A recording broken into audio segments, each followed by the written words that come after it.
So the best way to talk about momentum, if you've been listening to us for a while, have you been? Esther was shocked and amazed at the hills in San Francisco. She couldn't believe people actually lived on those hills.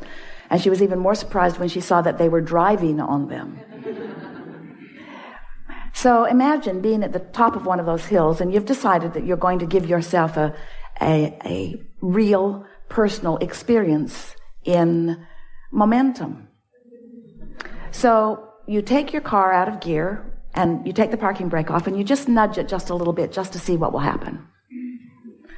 And then right away, you realize that you know what's going to happen, and you change your mind about it. So you step right out in front of your car, and you let it bump up against you. Doesn't even hurt. And it stops. And then you get back in, and you set the parking brake, and you say, yeah, that wasn't a very good idea. Because if you waited to try to stop the momentum of that vehicle, if you went to the bottom of the hill and tried to stop it, not a good idea.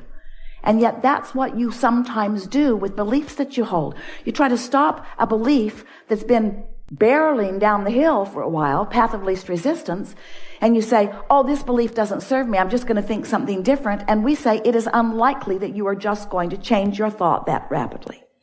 But it is helpful if you understand how it all works. And it's really helpful if you care about how you feel. Because if you care about how you feel, then you're going to begin to guide more of your thoughts in accordance with what feels good, which means you're going to begin to guide more of your thoughts in accordance with what has less resistance, which means you're going to be in a place where you're going to have more people walking around the corner with the key to more things that you want, because you are not vibrationally blocking it with beliefs that are not letting them in. You're following that, aren't you? So we're eager to talk with you about whatever it is you want to talk about. Don't worry about us. We will wedge our message in the crack. We just want you to understand that it's all about vibration, and that it's much easier than you have been allowing it to be for yourself. And that from this point forward, within about 30 days of just paying attention to the way you feel, you can get a whole different vibrational set point going on, which means you're going to be different in this world to every relationship that you have with everything than you have ever been before. Because you're going to begin to offer different vibrational frequencies, which means your point of attraction is going to yield different things to you. There's just one thing that we want to say to you at the beginning of this.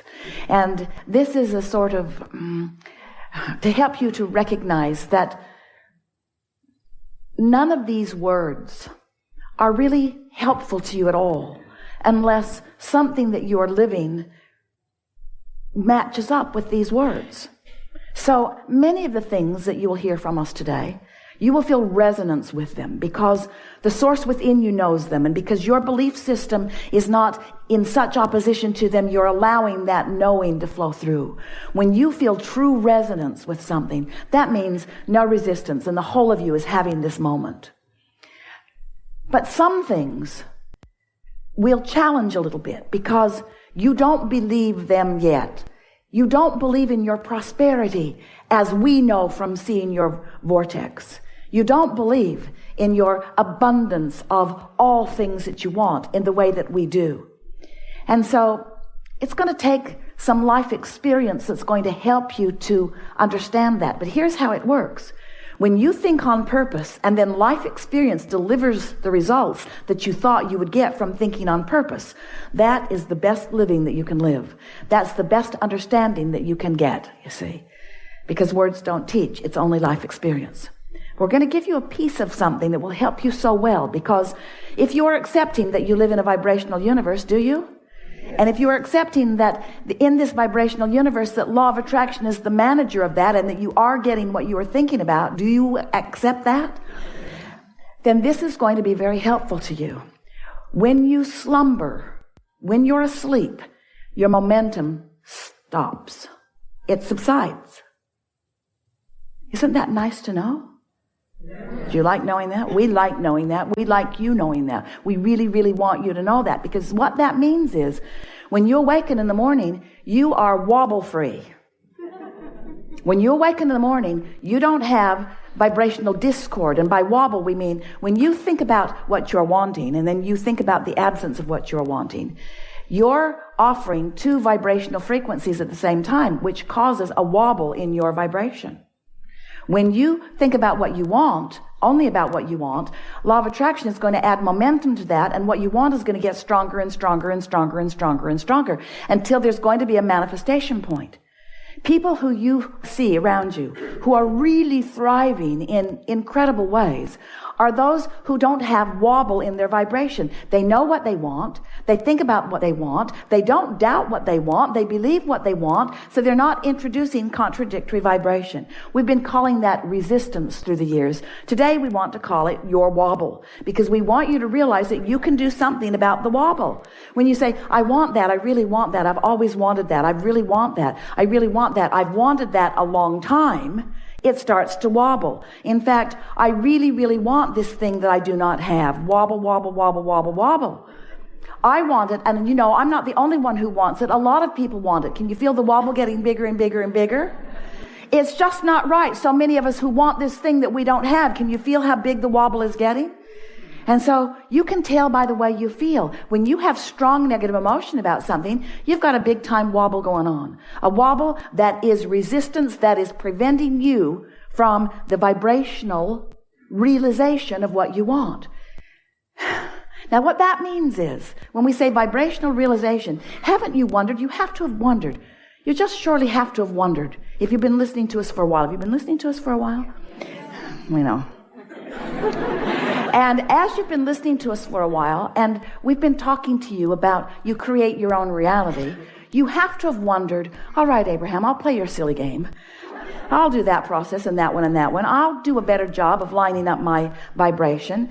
I even accept the ridiculous thing you draw out here in the air that you call the vortex. I'll even accept that, maybe. But you have to have wondered, how do those ideas, how do those desires, how do those hopes and dreams, how do those vibrational realities, how do they get into your real life experience? How do you turn those thoughts to things? How do they become relationships and experiences? How do I get the money in the bank, Abraham? In the bank. I want to get it out of the vortex and into the bank, okay? How do I do that? And the way you do it is through the natural laws of the universe. The way you do it is by not keeping it out of the bank. That's the thing that we want you to understand. You just got to let the door open. You stop keeping it out of the bank. Now, how's that? Don't do that anymore. That's not what we're saying. We want to talk about what you are wanting to do. So the way that things move or become from an idea, from a vibrational reality into something that you are realizing is that you have to tune your frequency to the realization of it. Now we know you didn't want to hear that, but we needed to tell you that. You are the realizers. That's the best word that Esther can find. That's how manifestations occur. You realize them. You realize them by finding a frequency. And at first when you find it, it feels weird to you. Maybe it feels a little exciting for a moment. In fact, that's a moment of recognizing the full potential of your desire. You feel exhilarated about it for a moment. But if you don't shoot it in the foot, if you don't wrestle it to the ground and kill it with reality, if you don't but it to death, but what about this? What about this? Esther said to us in the beginning, Abraham, it's true. This thing that I know that you don't want me to talk about is a true thing. Don't you think that I should at least acknowledge that it is a true thing? And we said, there are all kinds of things in this world that are true that you want to live. And there are all kinds of things that are true in this world that you don't want to live. We would let whether you want to live them or not be the criteria for whether you give your attention to them. But Abraham, Esther said, it's such a big world and there are so many things out there. Am I supposed to put my head in the sand? We said, yes, and meditate. Am I supposed to put my head in the sand and just pretend that those things aren't happening? And we say, you have choice in all of that. Just know that when you give your attention to things, momentum ensues. And eventually, you can create a belief that is so strong that it will become your reality. You can also create a desire that is so strong that it can become your reality. So what's happening to you? What really happens? What makes the difference? Is your belief so strong or is your desire so strong? How does that play out? And we say, law of attraction gives you the exact balance that you've got going on. You can go a long way in cleaning up those desires. You can go a long way in improving those beliefs. You can go a long way in sifting and sorting your now reality, looking for positive aspects. You can go a long way in looking at what is and finding the things that feel the best. In other words, you have much more discernment. You have much more capability to offer vibration than you've been practicing. And we've written a lot of books with a lot of processes to help you practice, and we are impressed with the application that you've been offering. But today we want to say to you, it's so much easier if when you wake up in the morning, you just say to yourself, I could be wobble free. I'm wobble free for now. I'm wobble free. I don't have to bring into this day the things that were bothering me yesterday. I don't have to do, there it is. I brought it in already. When we first started talking to Esther about this, she didn't make it till breakfast before she was wobbling all over the place. Because you got lots to think about, and you've got these practiced thoughts. And we don't want you to be hard on yourself about beliefs that aren't serving you. But we do want you to be aware of what beliefs you have that serve you and what beliefs that don't. Esther will find herself moving through a day, and all of a sudden she'll find herself not feeling so good. Sort of this subtle feeling of discomfort. And she will stop now and say, I just uncovered something that I apparently have been thinking about long enough that it surfaced just now. What was I just thinking about that gave me that funny feeling in my stomach? Because when that happens, that's a little piece of resistance that is showing itself to you. And we're not really encouraging that you sit down right then and try to talk yourself out of it, because you will only add momentum to it. But recognizing it, and then at first opportunity, identifying what it is that you do want relative to that. And then the next day, start out thinking about what you do want. You will really be pleased with how quickly you can shift the vibrational frequency of your habits of thoughts. You can change your beliefs. Your beliefs are only thoughts that you keep thinking, and you don't have to continue to think unhelpful beliefs. Esther will say, well, that was unpleasant and unnecessary. Unnecessary, unpleasant, and unnecessary. So what we're really saying to you is, it is our powerful desire that you love yourselves as we love you, enough that you are willing to stop torturing yourself with unpleasant thoughts, that you will stop accepting negative emotion as just the way life has to be. You say things like, these are hard times. They are not hard times. You say things like, the economy's bad. The economy is not bad. Economy is an individual thing, and there are those who are thriving. Might as well be you. We've enjoyed this interaction more than words can explain.